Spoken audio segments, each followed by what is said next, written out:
Yorick, thinking that Gambit were going to go with one of those revive hypercarry builds. We've seen the Yorick comp a couple of times from several different teams to varied levels of success. Sometimes particularly good, sometimes less than stellar. And I guess it is kind of a hit or miss as far as the champion's concerned. Gambit, this time around, Thresh was banned out, insta-locked, and Lemondogs, they're not messing around. Yeah, that was a pretty clear choice there from Lemondogs. They were like, here's some candy dangling in front of you. They took 1 second to snatch both of those picks. So the one thing that you cannot discount from that insta-lock is that Gambit would have been aware of it. Gambit would have been well aware that if they let the Zac and the Jarvan go through, that it would have been picked up. So what this tells me is that Gambit may believe they have a counter to the champions, and we'll have to see where they go. Diamondprox has been doing very well in Lee Sin lately. His Lee has been particularly good. The week 8, week 9, when we've seen a lot of Lees here in EU, everybody was really upping their game with all of the kickbacks and the mobility and the craziness. Oh yeah, well look at the screen. I know. I'm getting excited. But yeah, again, Dexter locking that at Jarvan. Jarvan does not tell your enemies anything about what you're trying to run here. Zac, a tiny bit, but pretty much the same thing. There's so many options still left up for Lemondogs. Very powerful picks and very open-ended picks. Jarvan is basically the best all-around jungler. He can work with almost anything that you have. With Orianna taken away, at least that's one thing they can't combo, is the very, very common Cataclysm Shockwave. So the one thing that we are seeing here from Gambit, though, is that Aatrox, with the fact that Diamondprox ran in the previous game, we're still not 100% sure whether that's top lane or whether that's jungle Aatrox. You're right. Now we'll have to see where they confirm it. Now I will not place any bets. I will give no 95% odds on this one. Well, it's 50-50 top lane or jungle. Okay. I'm going to be brave enough to say that right now. The Zed pickup, though, they did actually... We see Lemondogs taking away something that Alex used. After there's an Orianna lock-in, Lemondogs feel the necessity to pick up the very strong duelists.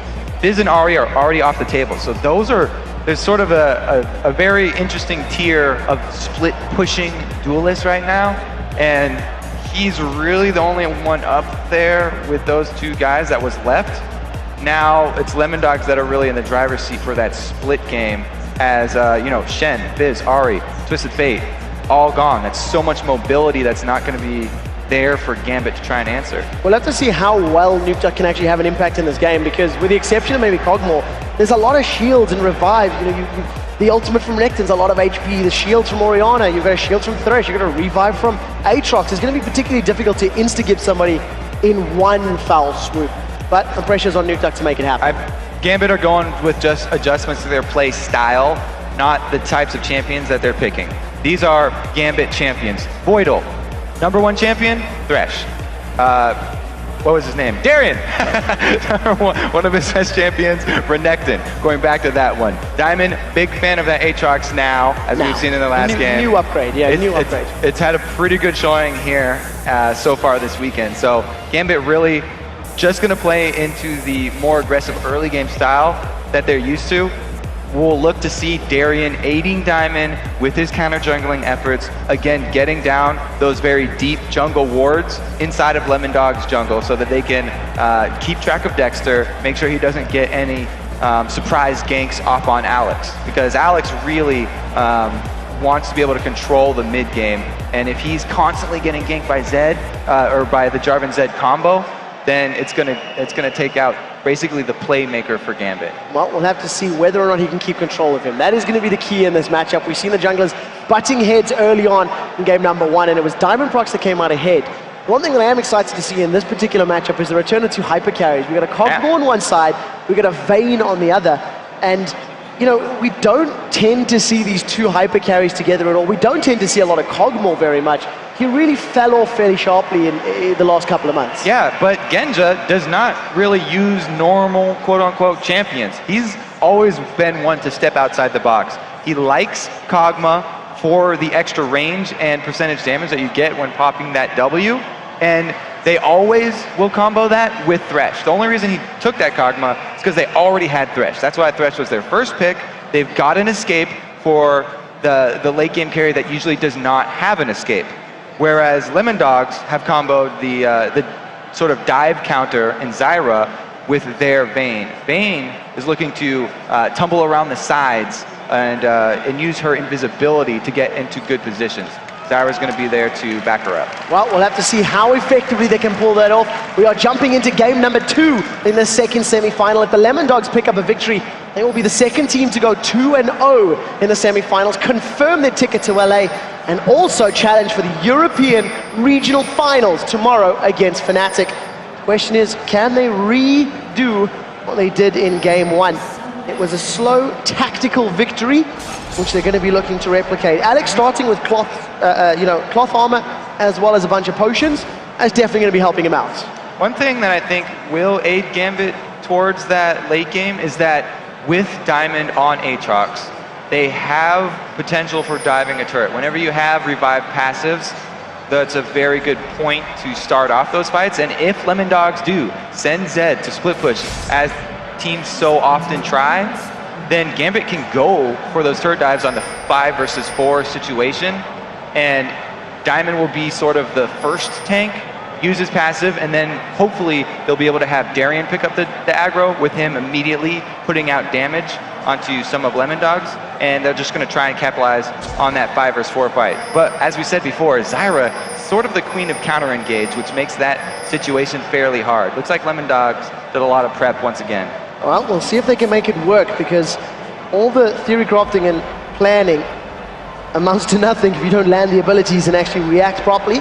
They seem to have all the answers in game number 1. Yep. It was all about the Lemondogs. They definitely want to replicate it. This time around, we are going to be seeing the head-to-head matchups in the bottom lane, as our 2 solo laners are going to be middle and top respectively. And we've seen a very extended laning phase in the previous game. I think it was about 16 or so minutes before the first tower fell. I recall specifically at 20 minutes in, it was 1-1 on towers and there was no kills yet. It was a very slow start. I wonder if we'll see the same this time. Yeah, so it's going to be a bit slower of an early game because we have the even setup instead of the 2 versus 1 lanes. Look at the mid lane though, you can see Alex does not want to get bullied here. He starts off with a shield from Orianna to make use of her passive and those extra hard hitting auto attacks. Because this Nukeduck Zed here has gone with the classic red elixir rather than the sort of less seen but also viable Dorian shield start whenever you go up against an auto attacking mid laner. Alex is going to punish him for that choice and get those auto attack harass off very early. Now the thing is, when you go aggressive in a lane, whenever you're in this 1 versus 1 situation, you always keep in the back of your mind the timer on the jungler. Most junglers do not gank after the first buff.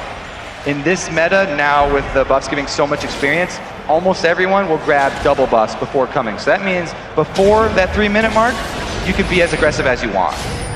And we've already seen that happening as both middle and bottom lanes for Gambit went very aggressive very early. They were trading all sorts of damage, and Alex has basically been in Nukeduck's face the entire time we've had him on camera, trying to get as many of those auto attacks down as possible, trying to keep him on the back foot as often as possible. And for the time being, it does look like Alex has got a little bit of control in that lane. We've broken the 3-minute 30 markers now. Nukebuck and Alex, they're trading. Ignite is down, and Alex forced a flash away. Was very afraid of that shuriken. Ignite's traded, but Alex burned a flash as well. Yeah, so it may have been a good call there because Nukeduck does have flash, and Zed with that passive of extra damage when you are below 50%. Alex was worried about the burst, but Diamond had already shown in lane, and I don't think Nukeduck was thinking he was going to chase. Very interesting counter jungle there by Dexter, securing his own Wraith. Well, we did see that in the previous game. Dexter got a little bullied by Diamond in the early matchup, lost some of his camps and was pushed around. He's definitely looking to avenge that in this particular game. We do see the hook, throws out, catches a caster minion. Unfortunately, there's nothing going to follow from that one. Midi, well aware that that's on cooldown, starts using that very, very long range of Zyra to get as many auto attacks as possible. In the bottom lane, they've traded quite heavily right now. Midi is out of wards, he's out of his biscuit, he's just sitting on that lonely potion, whereas Voidal seems to have a couple more consumables as they land the hook. Is it going to be followed up? Not this time. Just the Void Ooze to get a little bit of that puke down onto Midi. I was trying to think of a polite word, I couldn't find one, so I had to go with That's very descriptive, I like it. Yeah. Colorful language. He has a few more consumables, but it's it's not very telling here. He's gone utility, so he's got that biscuit. He's just got more regen, which will supplement those changes that have gone into Thresh recently, which made him a little bit squishier, reducing his armor and health, making his trades earlier a little bit less effective.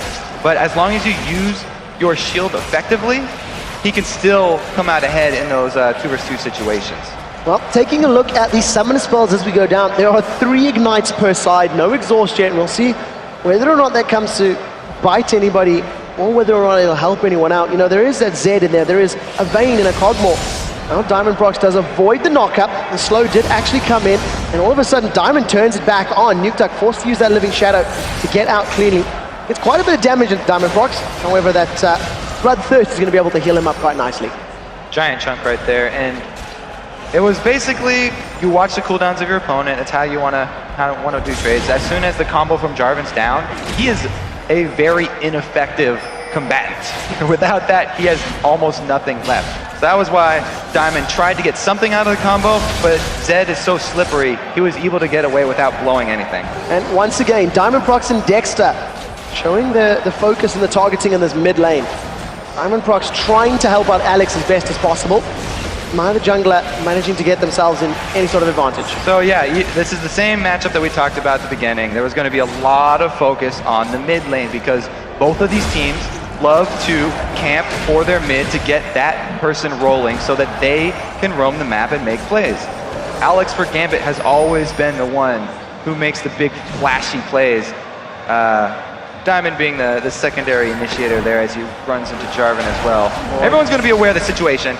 Good tumble from Tabs, manages to get out of range of the death sentence. Now we do see Diamondprox trying to get himself in. Dark Passage was thrown down, but Diamondprox decides not to buy a ticket, decides not to take a ride.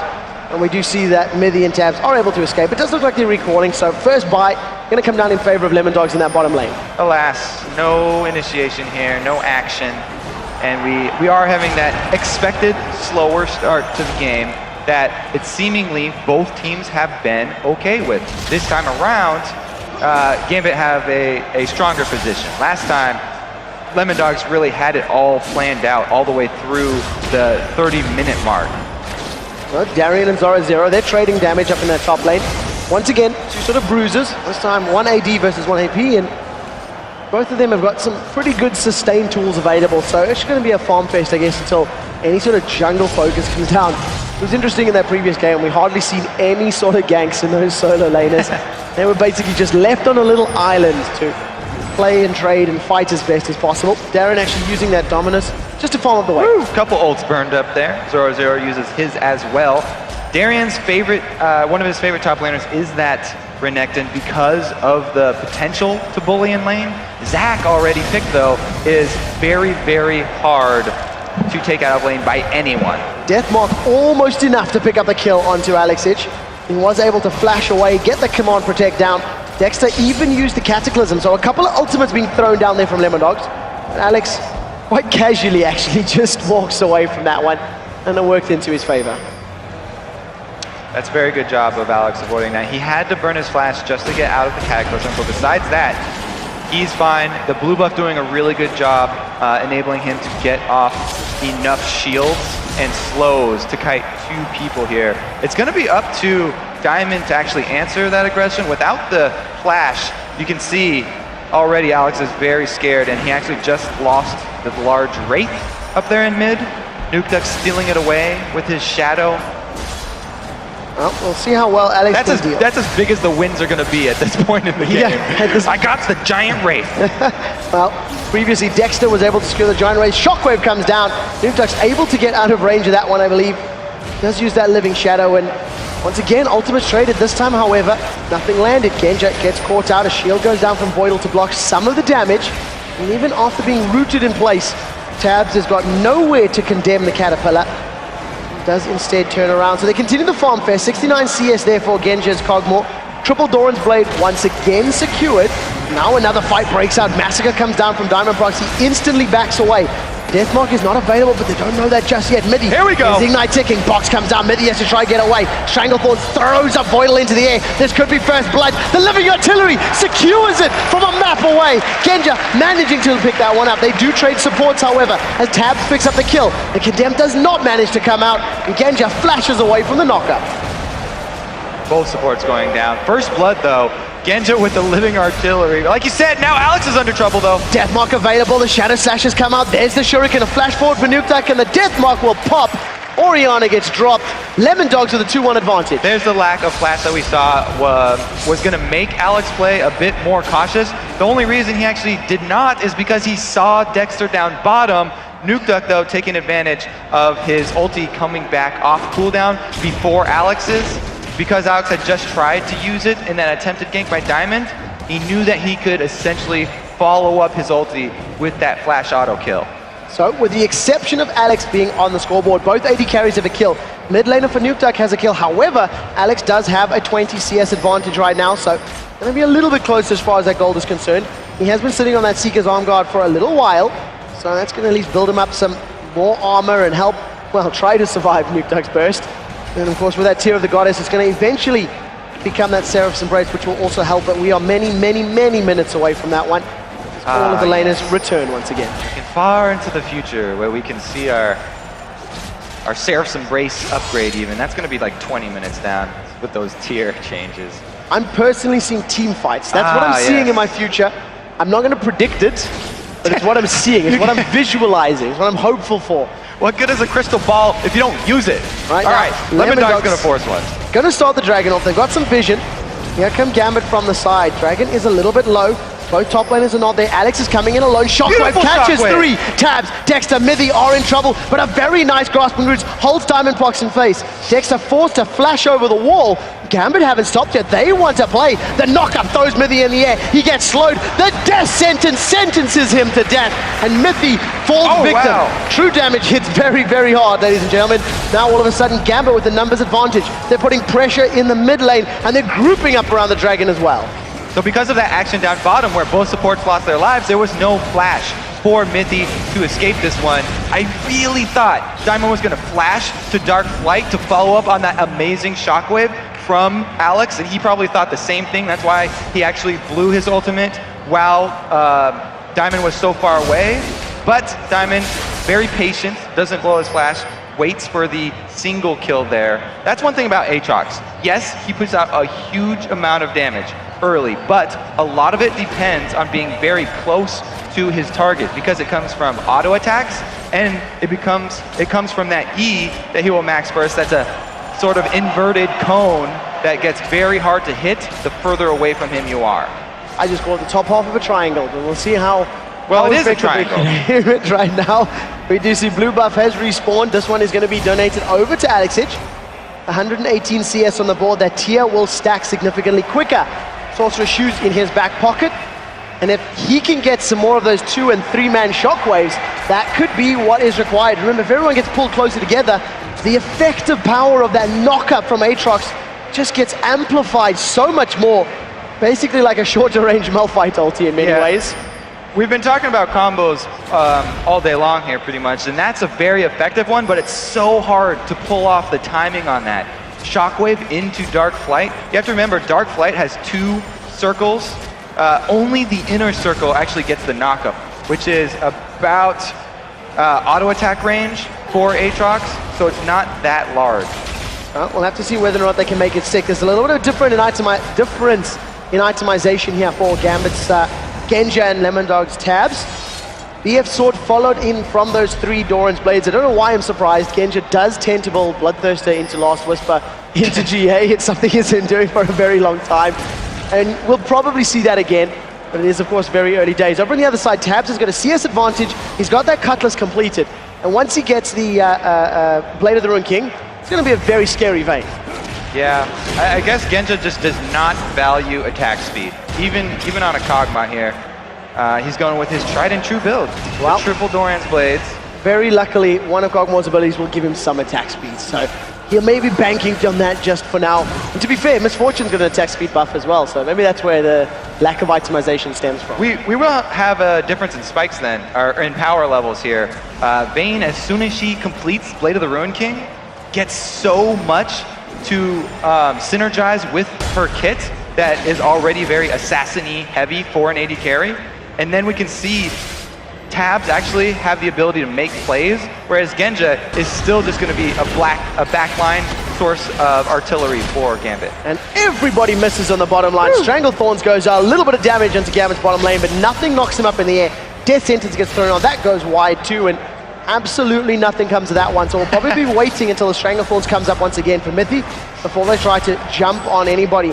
We aren't seeing any massive differences here in CS. There is 12 or so difference between the AD carries, and there is about 20 odd difference between the mid laners.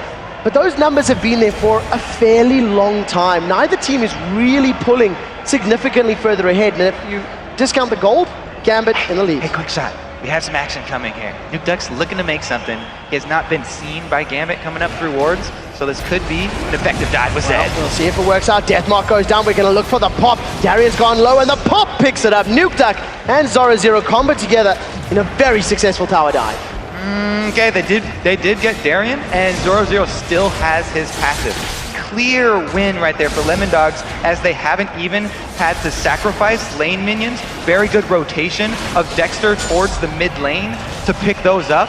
It is hard for him to CS against Alex, but he's doing a very good job here, using his abilities and buying time for Nukeduck to get back to lane. As a jungler, you don't always have to be the one making the moves, making the ganks happen. If your mid laner can get through the wards that are usually scattered around there, then he can be the one to make the rotations, and you get to clean up lane farm. And this is something that we did highlight in the preamble to this game, is how Nukeduck does like to roam. Nukeduck is a mid laner that likes to move around the map, likes to get involved in the other lanes, and you know, he wants to help his buddies out. He wants to try get them in a superior position. And, you know, Zora Zero was a little bit behind in CS. That might just help him out just a tiny bit more. Got that Sunfire Cape completed now. Got an assist on the board as Nukeduck does return back to this mid lane. Deathmark is already available. That's actually a reason why I was a little bit surprised there was no lane ward for the mid lane from Alex, because Zed is sort of similar to TF in that way. At least the way that Nukeduck plays him, he'll like to shove up his lane and then go for those roaming kills. If you have a ward, then you can see which way Zed leaves the lane once again. You see a difference in itemization this time around for Diamondprox. As far as his boots are concerned, he's got those boots of mobility up, so definitely feels like he wants to be around the map, wants to be able to respond and maybe make more plays happen by simply being so much quicker. Right now, we haven't seen too many of those plays. It's only that 1,000 gold that separates these teams. You do see Alex is about to breach 200 CS. I'm trying to remember who it was. Somebody had 350 CS at 30 minutes, and it might have been Alex yesterday, but I'm testing my brain, and he's definitely doing phenomenal right now on this mid lane Orianna, as far as his CS is concerned, and his Zhonya's Hourglass is completed. Zed is much less of a threat. He will be able to immune the death mark, but he won't be able to cast while he does it. That's the big difference there between the answers and items to Zed's ultimate. You can either Quicksilver Sash off the damage, or Zhonya's herself in place. Now, the other item that people may not even know what it does. Oh, here we go, Shockwave Initiate. They pull Zora Zero forward, he throws down Let's Bounce. Flash is available if he needs it. He continues to run away. The slow does land. Now that Darian's joined in, this is going to quickly become a 3 versus 3. Nukeduck decides to go onto Alexis. Deathmark is there, the damage will be popping. When Stranglethorns throws up members of Gambit, and Darian is the only man that's knocked in the air. Cataclysm goes down. In the background, we did see Dragon secured there by Dexter, as Alex is still alive. Take the shield keeps him alive. He picks up a kill. He's traded. Finally, Mithy picks him up. The kills on the board. 1 down for Gambit, 2 down for Lemondogs, but Lemondogs got the dragon. Alex, that was a beautiful decision. I would have taken the lane on every time. Alex is a bit more manly, goes in, gets the kill right in that bush. Let's take a look at the replay here, and we'll actually have Fog of War for this one too. So Alex does use his Zhonya's to effectively dodge the damage from the Zed ult plus the knockup, so very nicely used right there. Both supports also zoning the exact same place in that fight, so that's why there's sort of a brawl down bottom, and with Genja not being there, there's more damage being done. But there we go. Dexter just sort of walks into that one. there was more damage being done by Lemondogs on the bottom side. That's why there wasn't a follow-up there from Gambit, because Genja had to go the safe way around behind the dragon, whereas Tabs, on that power spike that he got from his Blade of the Ruin King, was too much of a danger for Genja in a 1v1 situation, and Genja has to be on the back line. Well, we do see a difference in itemization here by Genja. He's picked up that Bilgewater Cutlass, he's finished his Berserker's Greaves. We'll have to see as and when those do get upgraded. Still only 1,000 gold separates these two teams. 4-4 in kills. Zoro just walks right past Darien, wards up the river, and then does return. They're trading some damage back and forth. They're stretching Strike and Unstable Matter, trading fairly evenly, but at this point in time, Darien may have a little bit of an advantage. We'll have to see how that pans out. In the bottom lane, Genja, 149 CS to Tabs' 168. The distance is still very, very similar, and you can see Genja, he wants to pick fights. That's the escape that you were talking about. All of a sudden, a Cogmore has a safe route out as long as that Lantern is available. And he was just, that wasn't even a real fight. He was just trying to get a trade on here. Yeah, we do have a fight up top though, because Diamond wants to capitalize on Zoro passive being down. Let's Bounce was used, there's no flash available. Zoro continues to try to get away. Slingshot, not gonna be enough.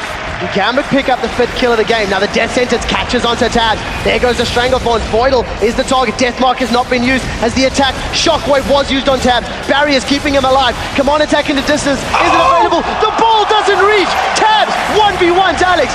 And a Cathkin surprise not going to be enough as Nukeduck secures 2 quick replies. Great play by Gambit and the Lemondogs.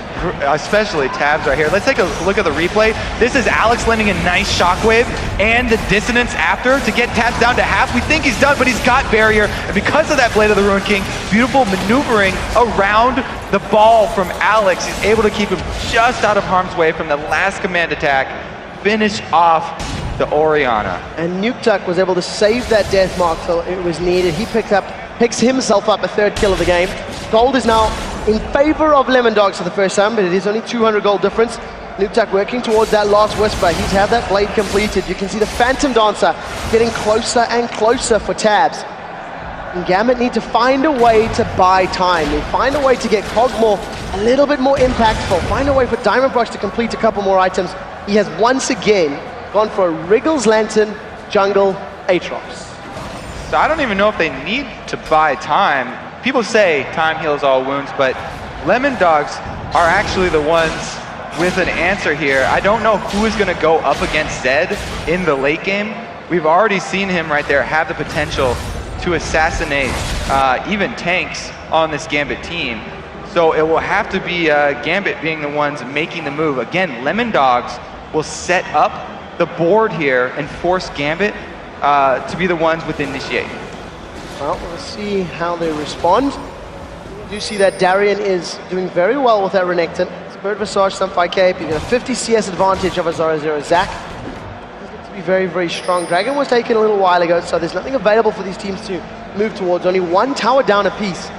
The top lane tower for Lemondogs and the bottom lane tower for Gambit. But a lot of other global objectives are still standing. 23 minutes into the game, and the teams are now they're starting to roam. Now they're starting to group up and get together in higher numbers. So it just depends on what they feel they want to invade, what they feel they want to actually try and steal. Because in the previous game, Lemondogs were quite content to farm and try to control that blue buff. Both teams have the exact same idea here. They have their AD carries farming the close lanes. The only thing is, Lemondogs have Zed, and he's going in for the assassinate. So Genja does not have flash, does not have barrier, starts to get some auto attacks down. 50% is gone. The pop is going to finish him off, and Nukeduck does that in style. There's a massive fight in the mid lane. His Diamond Prox does have his Blood Wall available, has not used it just yet. Zoro gets popped. Cell Division is there. All of the blobs sitting close together, and Darien is just going to get that area of effect damage down. He's ticking. He's going to be the next victim to fall as the Blood Well pops as well. Dark Flight manages to get Diamond up before Tabs lands a critical hit and picks up a kill. 1 for 2 in this mid lane, and Lemondogs winning that fight. That was Gambit trying to react. They wanted to take advantage of Zed not being with the team, but Tabs did an amazing job of rotating down at the first sign of a fight. Condemned throws Alex into the wall. A Grasping Roots comes up from Midi. They hold Alex in place, but Tabs not comfortable to dive. And this makes me even more worried for Gambit's late game, because we just saw them try to pull off that dive combo I talked about at the very beginning, where they have Diamond initially tank the turret till his passive pops, and then Darien pick it up, but it still wasn't enough to soak up all that damage. We can see here, Diamond gets very low, it's okay, they get the shockwave off, they use him as the point of contact, but then they switch it over to Darien, and he's getting chopped down by the stacking damage of the turret. They take so long to take up that passive of Zac under the turret. Tabs arrives, able to condemn him into the wall and chase him down. And we do see Lemondogs securing yet another dragon, and you can't discount the fact that Tabs was there and Genja was not. In terms of your 4v4s, kind of need that AD carry if you're going to be going for those types of skirmishes, especially when you've got an AD carry like Cogball, who can put out so much damage with that Bio-Arcane Barrage. That's the problem with trying to answer for something when you're already behind. Gambit felt a little bit desperate because Genja had just been taken out essentially for free, for no counterpoint, so they felt they had to get something back for that loss. That's the type of mistakes that are going to cost you. That's why you need to stay level-headed in these games and not be emotional. Well, we do see Zoro. He does get stunned up, does get knocked up, does get pulled backwards. Voidal throws himself forward, uses the flame. Zoro's lost 50% of his HP, but Dominus is up. That's a great Stranglethorn. It keeps all of Gambit out, but the Dark Passage is going to be enough to save Darien. Gambit bit off way more than they could chew. Also, thank goodness for that shockwave from Alex. Also able to reposition in that fight. There's going to be no re-engage though, because Genja's there with the vomit, as you said.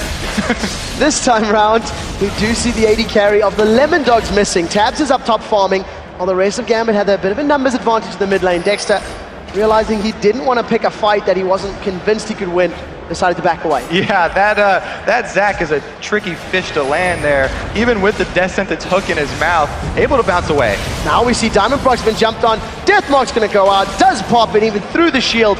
Is not going to be enough. Nukeduck is unstoppable, 5-0-2. And he's making it look so easy. That's exactly the plan when you have Zed. We talked about the power of his roaming. This is a Nukeduck champion right here. Alex having trouble in mid. Oh, we do see he has a flash available. Can he get out? He manages to get the Zhonya's Hourglass off. Does not pop the flash and manages to get away cleanly. So Cataclysm, the only thing that was really used there, and it's not the longest of cooldowns.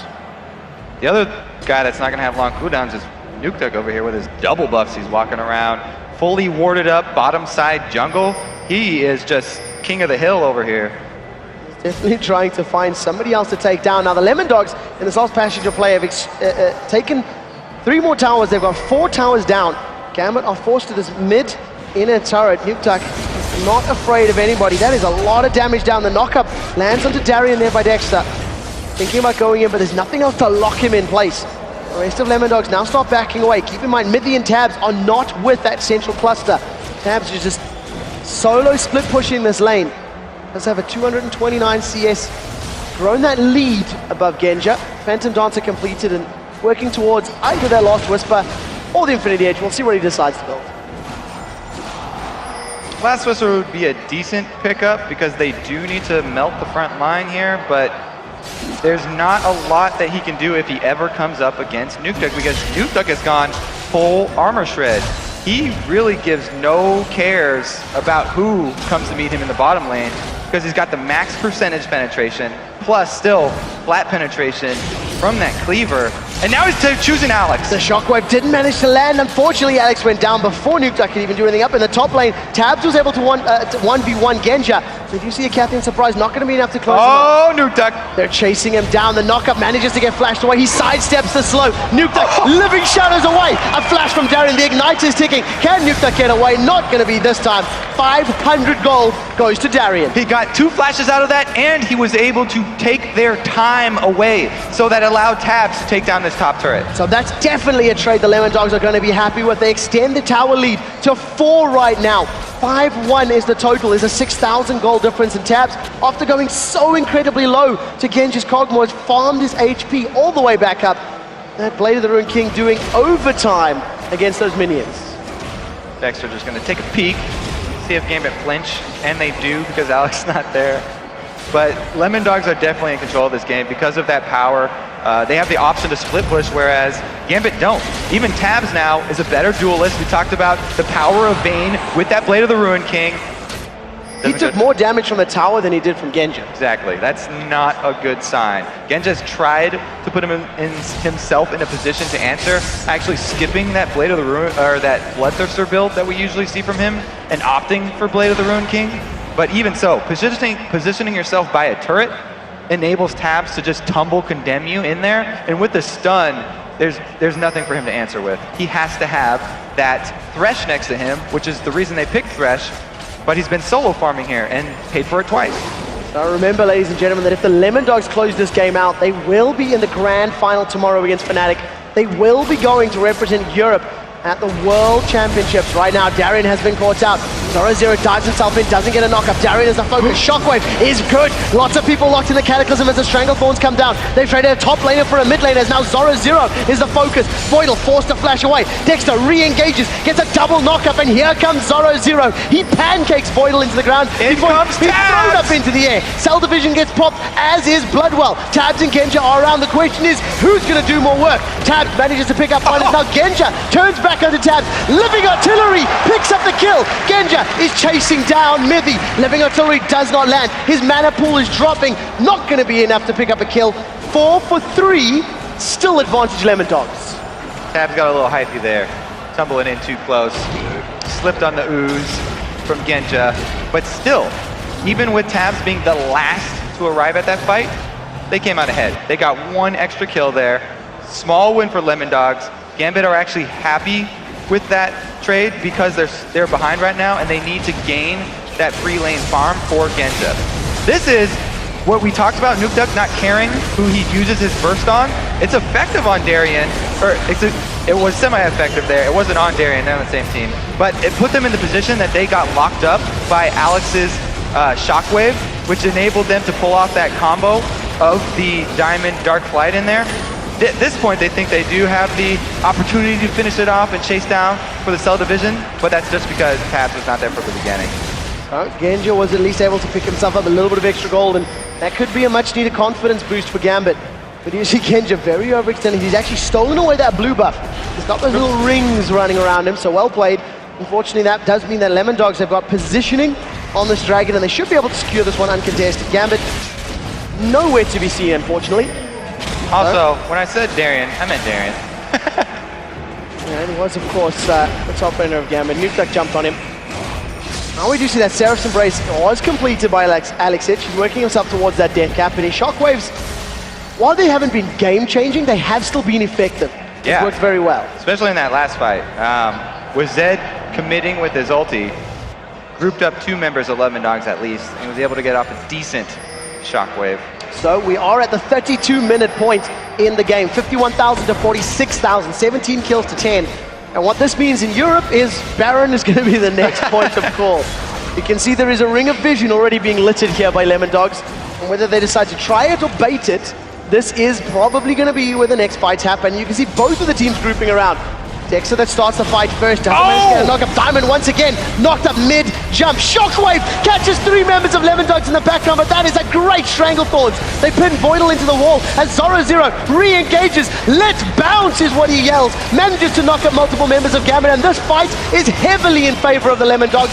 They've secured 3 kills as they turn their attention to the mid tower. Oh, Nukeduck was able to flank around the side and combo Genja. Nothing coming out of Gambit's AD carry in that fight. He just blew up at the very start. Double buff Genja goes down to almost nothing here. Even though there was a beautiful shockwave, without the damage to back it up, they can't continue on. All they get is the true damage from him popping, and then a very easy second engage here. Zach going in, and the rest of Lemondogs not letting up. That's going to turn into a Baron. No way Gambit can contest after that. Again, Lemondogs, the planning pays off. Genja desperately needs to get his hands on a Quicksilver Sash. He needs to be able to mitigate the damage of that death mark. Even then, it's going to be hard-pressed to survive the amount of burst and damage coming out of Nukeduck, because those shurikens and slashes, they hit like a truck too. So very, very careful what Genja has to be with his positioning. Rely on the range of that Cogmore W. And it wasn't even that much of a mistake there by Voidal. They're counting on, the Dark Passage to save him. But the Lantern was thrown. He even took the Lantern. Too little, too late. All Zed needed was one rotation, and he just popped Genja. He's gonna need some sort of defensive item here. It's gonna have to be armor-based, or the Quicksilver Sash that will just take everything off. Well, the Lemondogs feel that armor-based defensive items are important. You can see 2 Randian's Omens are completed already. You can see a Guardian Angel in the hands of Tabs. You have to kill him twice if you want to take him down. He's basically got a damage build already. He's going to be working towards even more damage as this game goes on. Lemondogs have extended their gold lead to 8,000 gold. And now with the Baron buff up, they seem to be poising for a siege, but Tabs is continuing to split push. He seems to be the one that they want to funnel all of that farm into. They funneled that farm into him so hard that he got a Guardian Angel before a member of Gambit got a Guardian Angel. That's never a good sign. It has to be some sort of record. We'll have to see how well Gambit can defend, because there's a massive pause button on any of the actions they want to take. Not only are they behind in gold, not only are they behind in everything else, there's a Baroned up team they have to deal with, and I hope they don't pick a fight in open ground. It's something that we have seen a number of times in the summer splits as well. Poor team fight decisions when your entire opponent team has Baron. Gambit are wishing for a reset button here, not even a pause button. They'd love to just start all over, because there's 2 extremely strong solos here. Tabs up top, being able to push by himself, while Nukeduck still can do his thing down bottom. They're trying to just pressure all 3 lanes at the same time with this Baron buff, even though they have Zac, who's gone an extremely tanky build and can dive turrets. Now, Tabs right there, we've seen him take 1 or 2 auto attacks in a living artillery, and it was actually dropped to half health by Genja. If anybody can hold him in place without Zed killing Genja, that may be what they need to win these team fights. And right now, Lemondogs, they don't want to group up. They don't want to run the risk of the shockwave and the knock-up combos landing. Once again, Genja just trying to trade with Tabs. He seems to be doing okay, but Tabs just farms up the wave, gets his HP back, and Lemondogs continue this basically 3-lane push strat thing. The old 3-lane push strat thing. Yeah, it's more Lemondogs. They're a very patient team, and they didn't want to rush anything here, but it looks like they finally made the calculations and decided that Zac is tanky enough. His cell division is available, and he can be the one to start this off. Well, we do see Stranglethorns has been started. Mithy's been stunned up. Dexter forced to flash away. Here comes Zoro. He's bouncing in the Cataclysm. That is a great place for all that area of effect damage. Now in the background, Nukeduck is going to destroy Genja. Shockwave only really catching Dexter underneath the tower. 2 members of Gambit are down for only the single member of Lemondogs. Zhonya's Hourglass isn't going to be enough. Rooted in place, unstable matter. Zoro does get out of it alive. That is a 4-for-1 exchange. This is going to be the inhibitor. The only thing that Gambit were able to answer was killing Nukeduck, and that's just because it was at the turret. Gambit were the ones starting that off because they did not have vision of Zoro, and though he didn't start it off, he came out with a very good counter initiation, the slingshot into Let's Bounce, right on top of the front line of Gambit. These death timers are so incredibly long. Lemondogs are looking to finish. Zoro tanks up a couple turret hits, decides to back away. They're trying to use the Zyra seedlings to try and tank up the Nexus turret. They get 1. Now there's a minion wave in here. There should be a super minion attached to the next wave. Lemondogs decide to play this one safely and back away. Gambit have 1 more lease on life, have 1 potentially more chance to bring this game back. Let's take a look again at this Gambit aggression that starts it off, and it's actually Mithy who makes the call. Gets a very nice Stranglethorns there. Genja, look at him. He's not getting auto attacks here until he flashes out of the Cataclysm, which is when Nukeduck goes in for the assassination. He gets Genja, that's all they needed from him. He can die an honorable death now. And the rest of Lemondogs are going to be able to clean up Gambit because there's no source of damage from the back line. Alex, with the late Zanyas, not going to be enough. Lemondogs are tantalizingly close to securing their spot in LA. Yeah. All they have to do is just push down 1 more turret, 1 more Nexus. And Gambit, potentially not going to be there. If Gambit loses, it's going to be Gambit versus Evil Geniuses in the 3rd place decider. One of those teams won't be Oh, we got Darren getting snared up here. Darren has been caught. He does have dominance available. Stuns Dexter. Shockwave only pulling Dexter backwards. Here comes the Stranglethorns. Alexic gets 2-shotted by Tabs. The first victim is going to be a Russian. Is now the Lemondogs turning it on to Gambit. They've got 3 kills in the fight. They throw up the Crocodile. 4 members of Gambit are down, and the Lemondogs have done it. Dexter is still alive. They're going to win this one. Boydell will have to do some magical work on Thresh here. Lemondogs are going to take down Gambit 2-0 in the semi-final match here. They finished the regular season in first place. They're going to take out the stalwart of season 2. And this is something that nobody expected. 66% of you thought that Gambit were going to win it. Lemondogs have 2-0 Gambit. Okay, I'm a believer. I understand now why Lemondogs is at the top of the EU dog pile. Ladies